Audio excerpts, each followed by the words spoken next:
In part 2 of our inverse lesson, we're going to be looking at how to show or prove if two functions are actually inverses of each other. So in order to do that, we have to use function notation. And what it says is if I take my inverse function here, and I actually if I plug it into the original function, into everywhere that there's an x, and I solve my equation, and if I get out x, then they are inverses of each other. But I also have to do the opposite. I also have to prove that if I take f of x and I plug it into the inverse, and if I get out x, then they are inverses of each other. Now, if I plug one into the other and it does not come out to equal x, then they are not inverses of each other. So we're going to look at two quick examples today. These are not on your PowerPoint, so you may want to copy them down somewhere where you have some free room. So the first one, we given two functions. F of x equals x plus 3, and f inverse of x is x minus 3. We are going to prove that these are actually inverses of each other. And to do that, I've got to show two different things.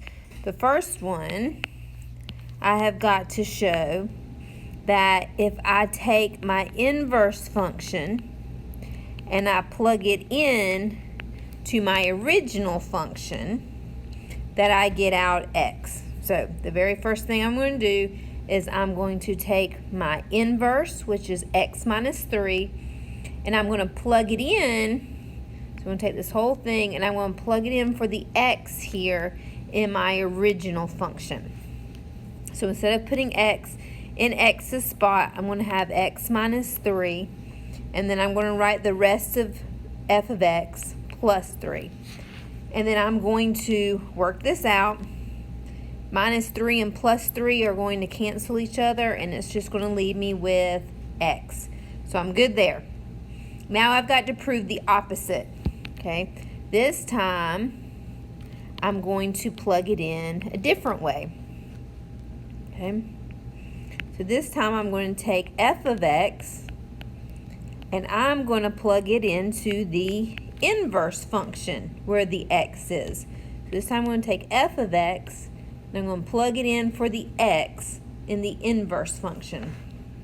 So I'm going to get x plus 3, that went in for this x, and then the rest of the equation is minus 3. Again, kind of the same thing happens. 3 minus 3, they cancel each other out, and I am left with just x.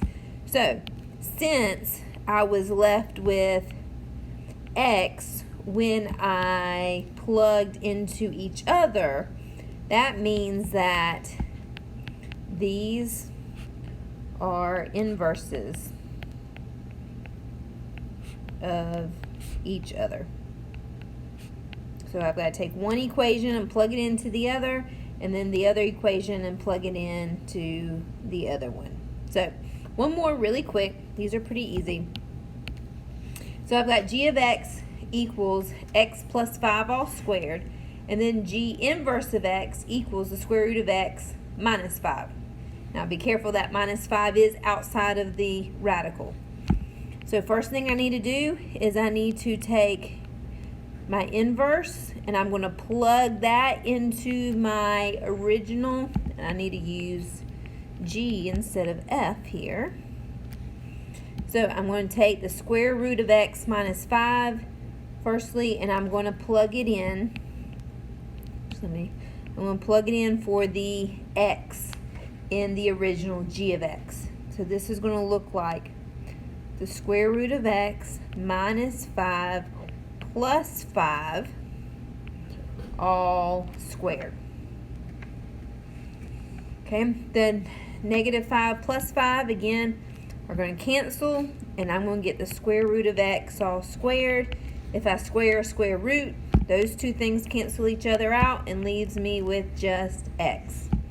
That's what I'm looking for. The definition of inverses say if I plug the inverse into the original, I should get out just x. Now, we got to check the other way.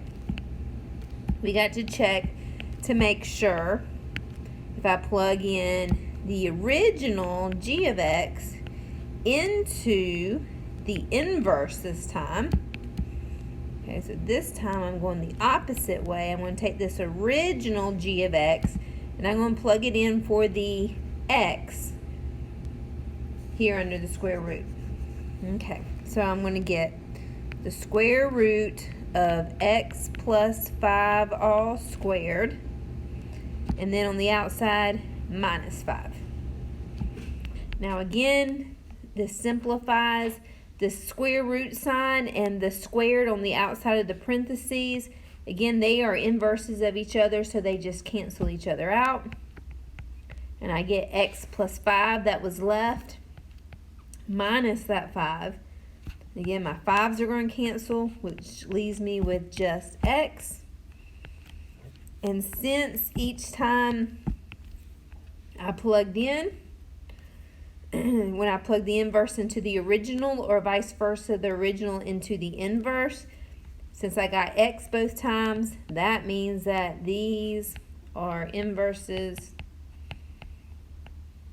of each other.